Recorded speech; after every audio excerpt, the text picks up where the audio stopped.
And we're back, guys. Tennis in a minute. I'm your host, Good Energy. You know the channel. Like the video, show some love, hit the super thanks. But I do want to send a big thank you to everyone that comes here daily, supports the channel, leaves positive comments. I appreciate it. And I want to thank you all that, speak your truth and get your point across without insulting the players or the person you're responding to. Woke up today with like 500 comments of people just going back and forth, arguing with each other. A lot of videos, so it's not just the recent videos that have comments, it's a lot of the older ones too. But again, guys, remember, if you come to the comment, just get your point across without insulting someone. When you comment in the comment, you shouldn't say anything that's disrespectful to the player or the person that you're replying to. And that's just simple. Like, don't insult them. Like, get your point across and make your point, speak your truth, but you shouldn't insult the player or the person. You can talk about stats and anything about their game and what you feel is true, but you shouldn't insult the person you're replying to. That's just not, guys, there's no point in that. Just speak your truth without insulting people. That's all I'm saying, right? It's like, because it gets to the point where then you guys, you forget the reason that you forget what the conversation's about, and now you're just insulting and attacking each other. That's pretty low. But again, thank you guys. And again, I was looking at the demographics of the channel. There's people here from all parts of the world. So I appreciate, and look, we respect everyone's language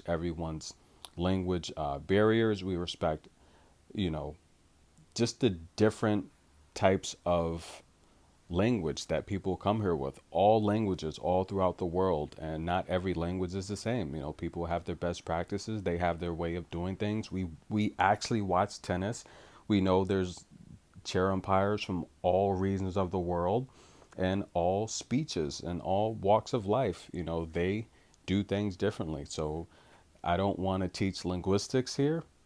We should have adults here that understand these things. So again, I see people in the comments, they're trying to act as though their language is superior to others, and that's not proper, okay? Because people speak different languages, and we have to respect that.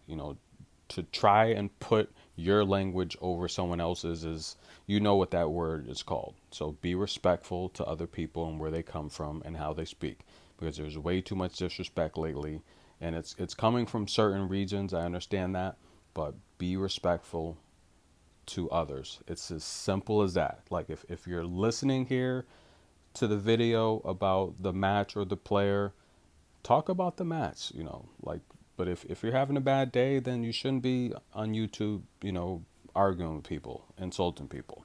But just got to get that out the way. There's way too many people arguing with the comments these days. It's just a game at the end of the day, just entertainment, right? So we're here to help people and do good things for other people and help people reach their goals, right? The world is round for a reason. Okay, we're all here to help each other. In return, that good energy comes back. Let's take a look at this match here. Jasmine Paolini, look, I call her Little Italy, right? You know that. And Elena Rybakina, I call her Bully Bakina, okay? Why? Because she dominates Iga. Big bad Iga. Listen, guys, Elena is just too freaking darn good. And listen, why is she so good? Because, listen, it doesn't matter how many championships or trophies you have. If someone thinks they're better than you and they've shown throughout history that, look, they can beat you and that they're better than you, then it doesn't matter how many trophies you have. It doesn't matter how many titles you have. That person's better than you, and you should be lucky they haven't been in your draw every time, because you probably wouldn't have any of that. You know, it's just is what it is. But listen, guys, we could easily take how many times Coco's been in Iga's draw, right, and replace that with Elena, and then what are we gonna have? Look, history would have a whole different narrative, correct? So it's all about I say it all the time, rhythm, timing, form, schedule. It's all about the draw. It's all about who's in your draw. That makes up a lot. But we're going to take a look at this matchup here.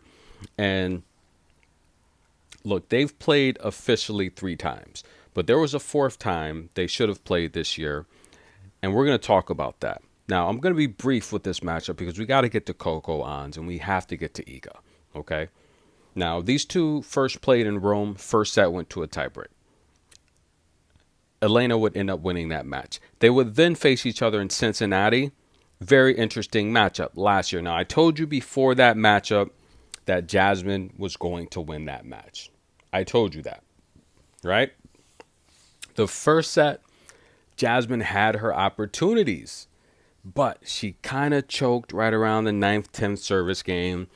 And the second set, night and day.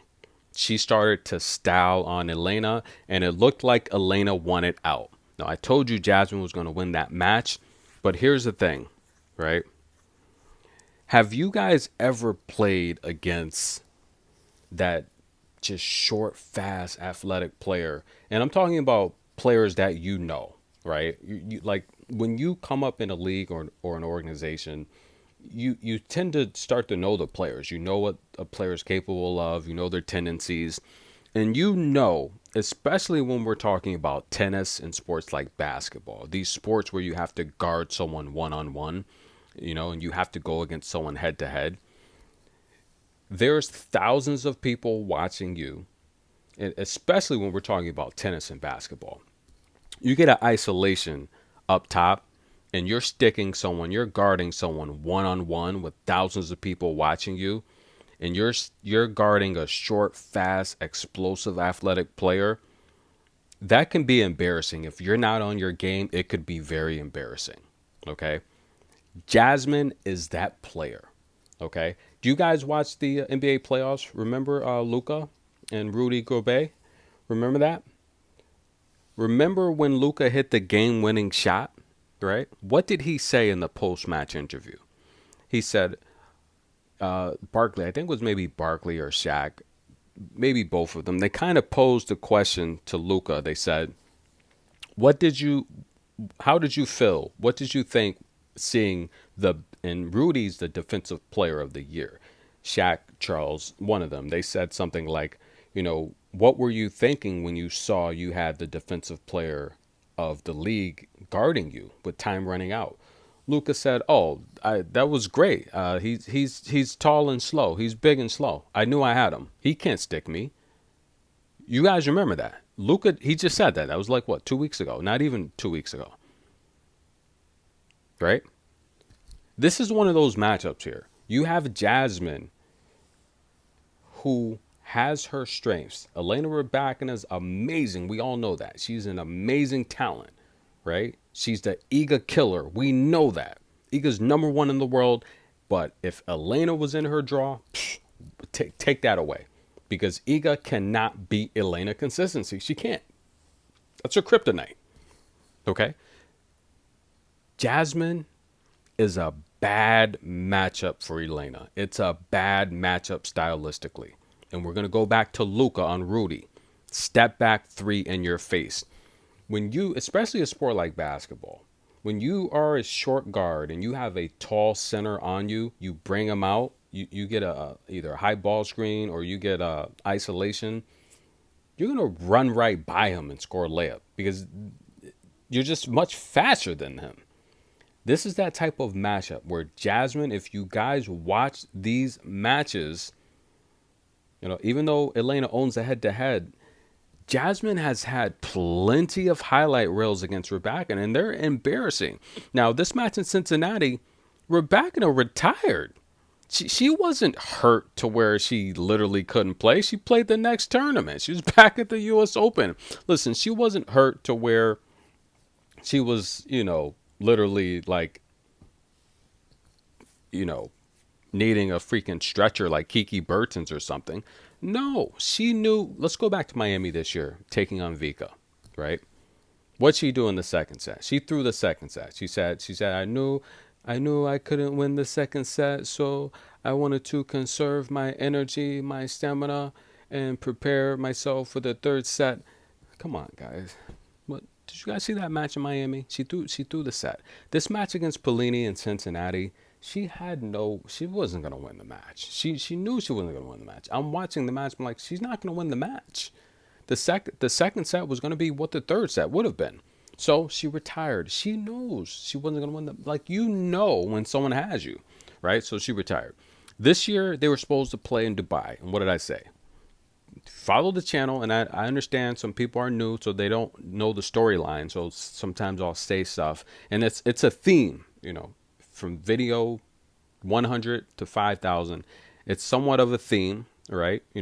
With the exception of Iga. You guys know early on with Iga, I was Iga's number one fan on the channel here, supporting her. And a lot of people here, especially some of these Polish people, they don't realize that because they just showed up. But I've also documented, look, I didn't like some of the things Iga was doing. It really opened my eyes to what was going on. And I say this all the time. If you do stuff with millions of fans watching, what are you doing when no one's watching? That's a true question you have to ask yourself, especially for people that play sports. If you're doing stuff with millions of people watching and you clearly don't care, what are you doing when no one's watching? Like, this is stuff you got to think about now. There's a lot of stuff going on here. There's a lot of stuff like that I couldn't even imagine possible that's going on here. And I'm curious, you know what I mean? So I said at Dubai, I said, look, Jasmine's going to beat Elena again. She's going to beat her again. Because for one, she's tired. I told you guys, the true people that really listen, they know. I said, look, Elena does not look good. She's not going to beat Jasmine. She looks tired.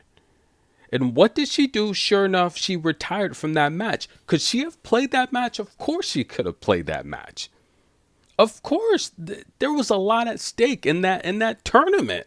Of course she could have played that match. But we're going to go back to that matchup. You have a tough match coming up with someone that's short, fast, explosive. And if you're not all there, it's going to be embarrassing. So you know what? I'm going to save the headache. I'm going to withdraw. I'm not going to play that match. Right? You guys understand what I'm saying here? Are you following me?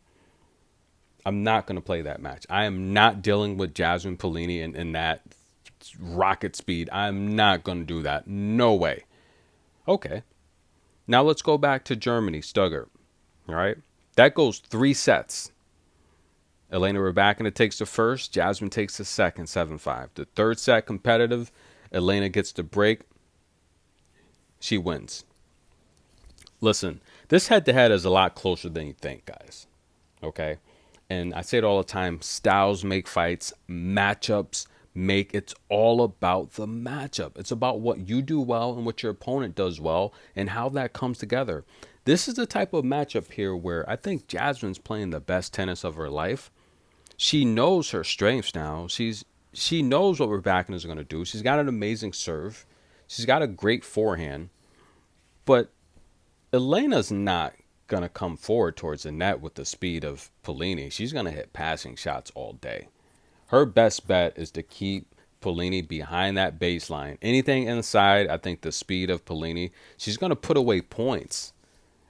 So we're going to get to this matchup tomorrow. But I want you guys to really think, because I told you guys, I'm hearing people say it's going to be a straight set victory.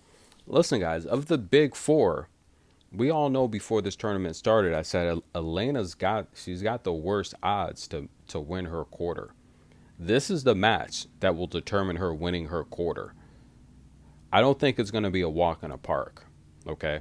I don't.